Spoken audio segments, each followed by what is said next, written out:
Hi everyone, Bombshell Betty here, burlesque performer, producer, and creator of the Burlesque dance classes and videos.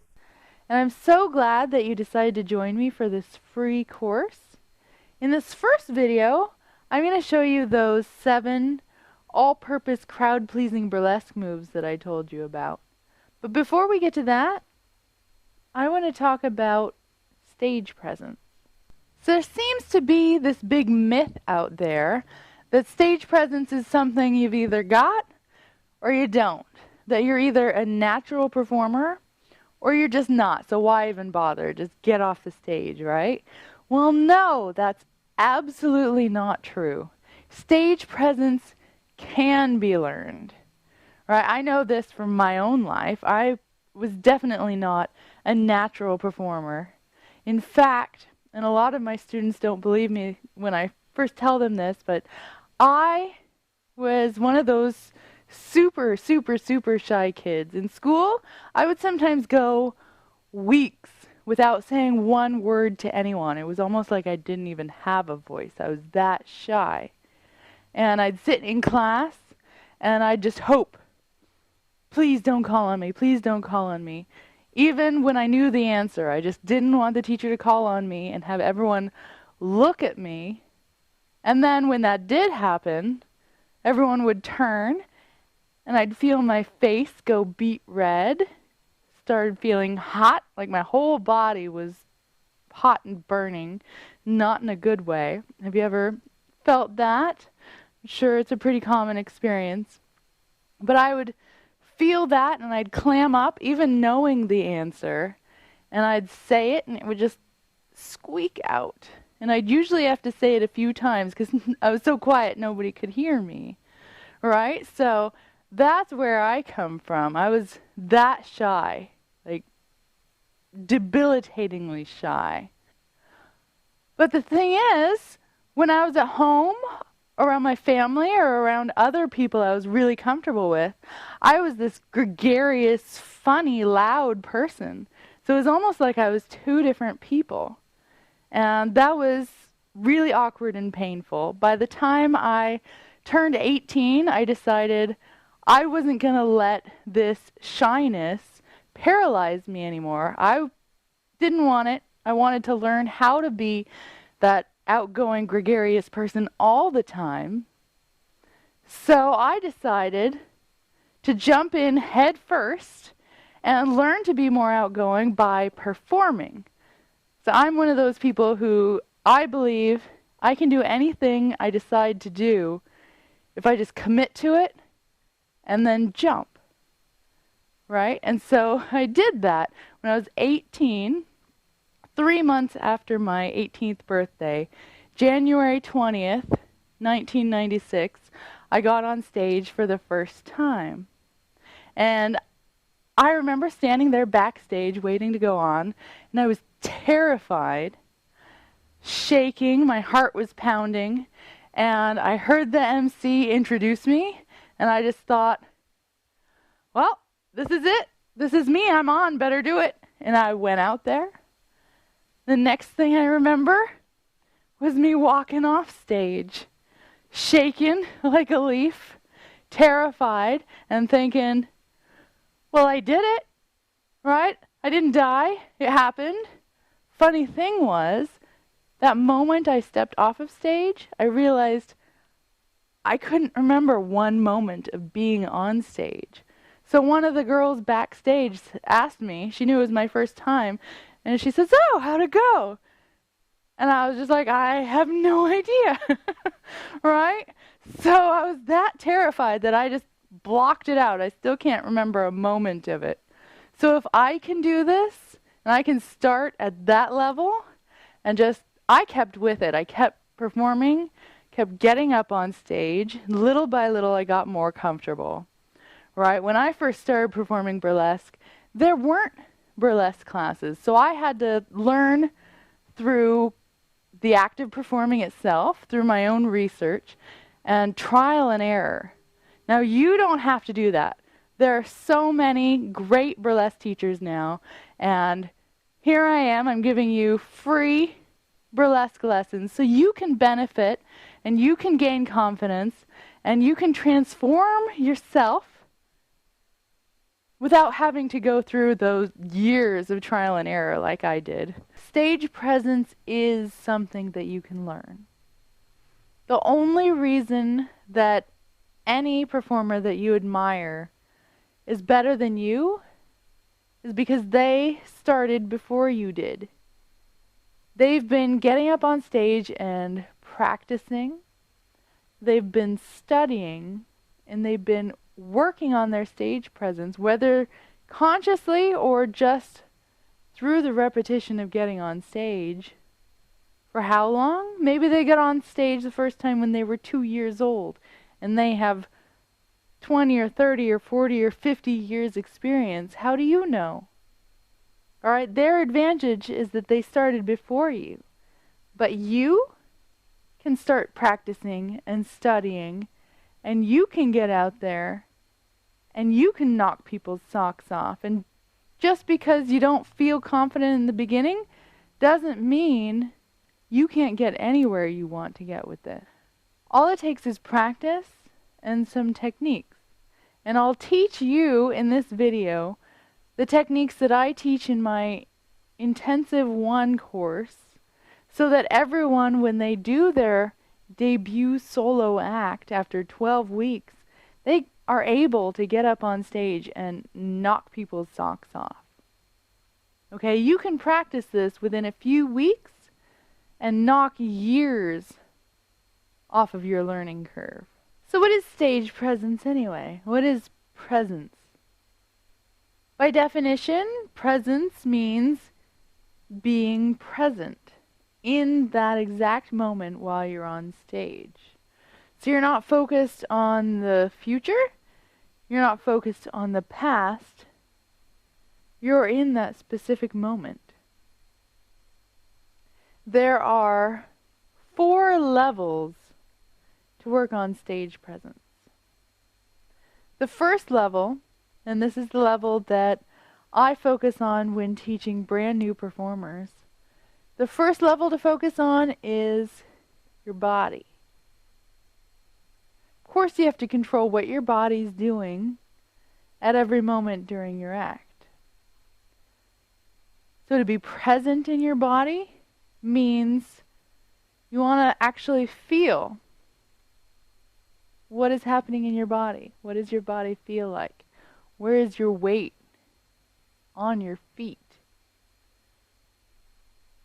All right, get present in your body by doing a physical warm-up or stretching before you go on stage. Just focus on the sensations in your body.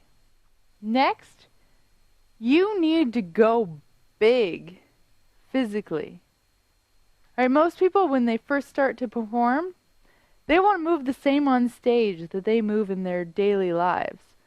That doesn't attract anybody's attention. That doesn't hold anybody's attention. When you're on stage, you need to be larger than life. You need to take up space. Not only on stage, you need to take up the entire space in the entire room, extending to the far walls. All right, when you first start performing, moving big often feels stupid. All right, if you don't feel silly, you're probably not moving big enough. So really exaggerate. Now, I always shoot practice videos for the group numbers that I teach in class.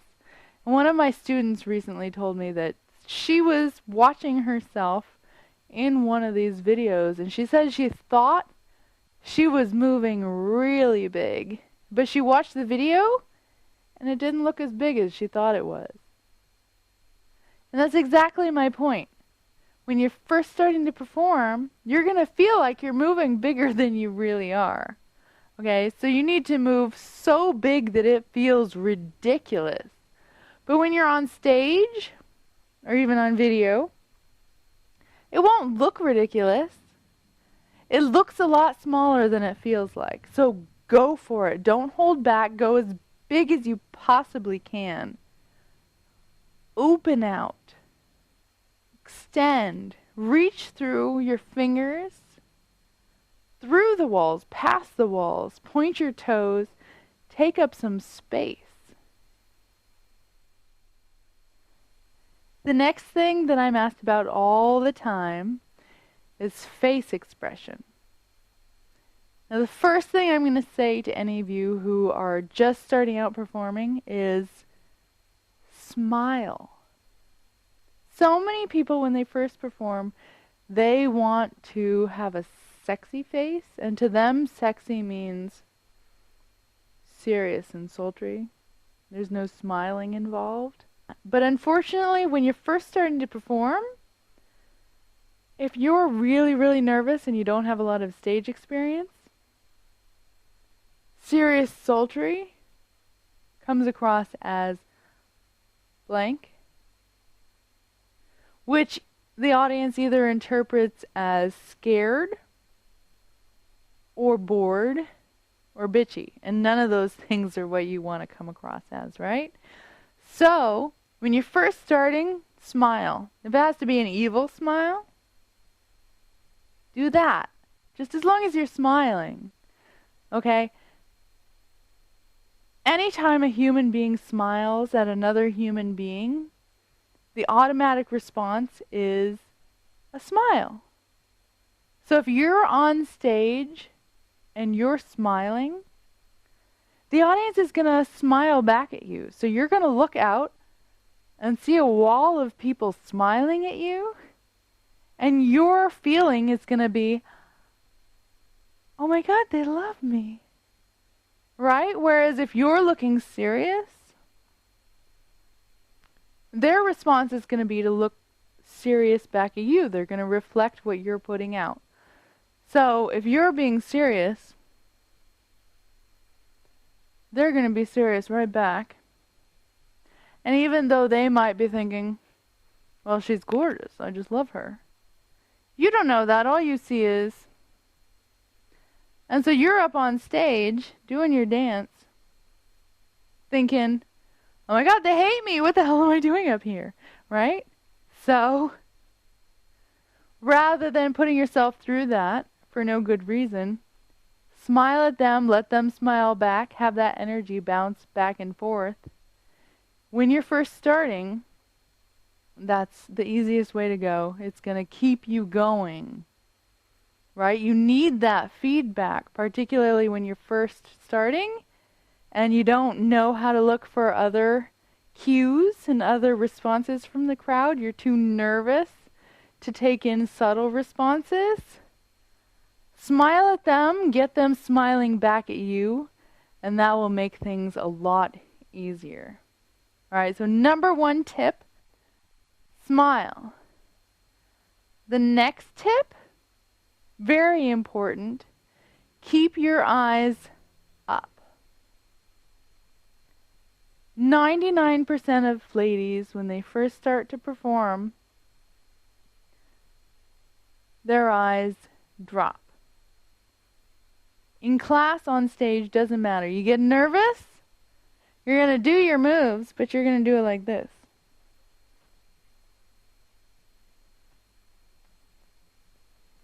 Now, what does that do? How does that invite your audience to interact with you? It doesn't. They can't see your eyes. All of your energy goes boom, right into the floor. They need to see your eyes to connect with you. And if they can't connect with you, there's nothing there. Your energy goes boom, right into the floor. They just sit where they are. There's no engagement. If you're too nervous to look at the audience, look above them. Choose a few different spots. Look there. Look there. Look there. And that's 1,000,000 times better than looking at the floor. If you can, look at the audience. All right?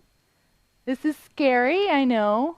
What I usually do when I first come out is I will look at the audience. I'll pick one person there, one person there, one person there. I'll look further back, I'll pick a person there, a person there, a person there. And I'll make eye contact with those people. And when you look over there, everyone around them thinks you're looking at them. When you look over there, everyone over there thinks you're looking at them. So you don't have to look at everybody, but it does help if you look at individuals. You connect with them. People can see it in your eye when you connect with them, and there's a little interchange, and that makes the whole audience feel like you are right there with them. If you're looking over there, those people over there still feel like you're connected with them. You're looking over there, people over here feel like you're connected with them. They can see the connection and they feel it. Right? This can be really scary when you're first getting up on stage. So again, if it's too scary, look above them. Find something in the back of the room, not the front of the room. Right? You don't want to look at one person in the front row and that's the only person you look at. That's not quite as bad, but that's almost like looking at the floor. You want to look here, but mostly you want to look up here. Right? Can you see the difference? So here, can't see much of what's going on in my eyes. Here,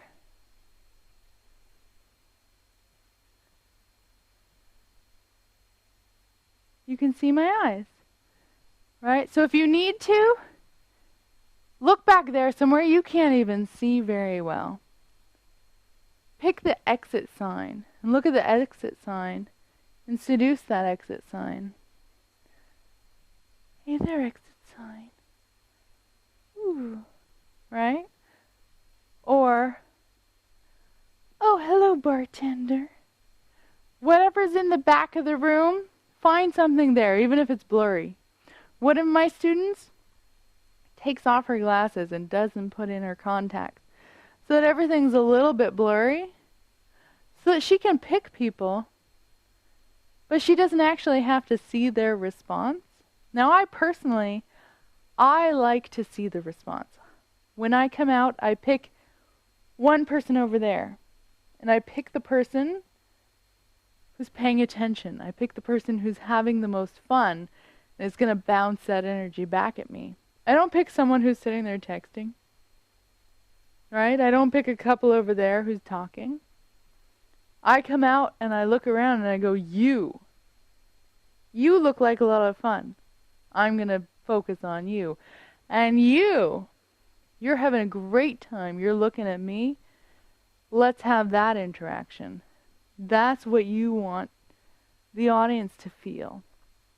Right? And if you just pick those few people who are paying attention and who you can put your energy out and they throw it back and it bounces back and forth, that's going to build up your confidence. You're only going to be focusing on those people who are loving you. You're going to have a lot more fun, which means the audience is going to have a lot more fun watching you. And it's just going to be a better experience for everyone. So if you can, make eye contact. If you're first starting and you're still really scared, don't look down, look over them. That way they can see your eyes. All right? So important. Now, as with your body movements being really big, you also want your face expressions to be big. Okay? You want to exaggerate everything. Everything's going to feel bigger than it actually looks when you're first starting out. So get used to exaggerating things. I recommend that you practice your face expressions along with your choreography so that when you get on stage, it's a habit. It's built in. It's muscle memory. You don't have to think about it when you're on that stage. If you don't practice it, it's not going to be in your muscle memory. You're going to be nervous and you're going to be doing moves, but your face won't be going along with them. Now, if you practice, each move has a face expression, and an easy way to do that is just think of silly face expressions. And things that I like to do are, ooh, ah, ooh, me? Oh, wow. And you don't have to say it out loud. I do sometimes just because it makes me giggle. And anything that makes you giggle is going to look like you're having fun. And the more you look like you're having fun, the more the audience is going to have fun. So I will sometimes just make sound effects while I'm on stage. I do that pretty frequently. The more fun I have, the more fun they have. It works out great. But if you're feeling too shy, just make the faces. So how does that look? Let's do this first without the practiced face expressions.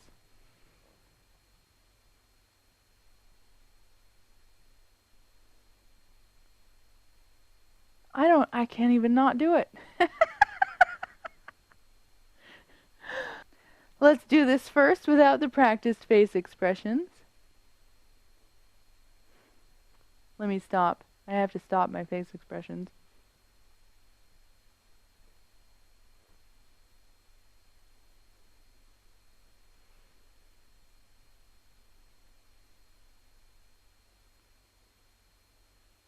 Does that work? So now I'll add some practiced face expressions.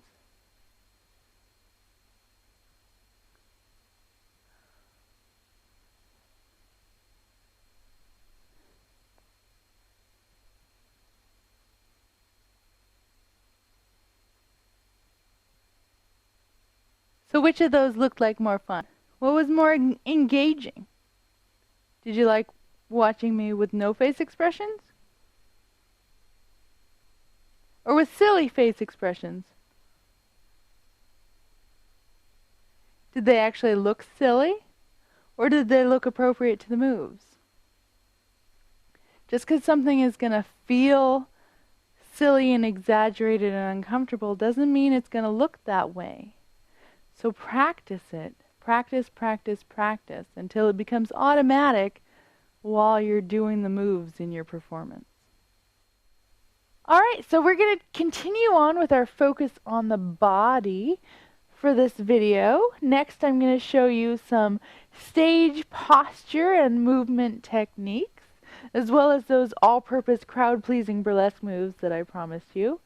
But in the meantime, if you have any questions about what we've been talking about stage presence or eye contact or anything, please just post your question below and I will get back to you. I want to make sure that all of this is clear, so just post your question and I'll respond.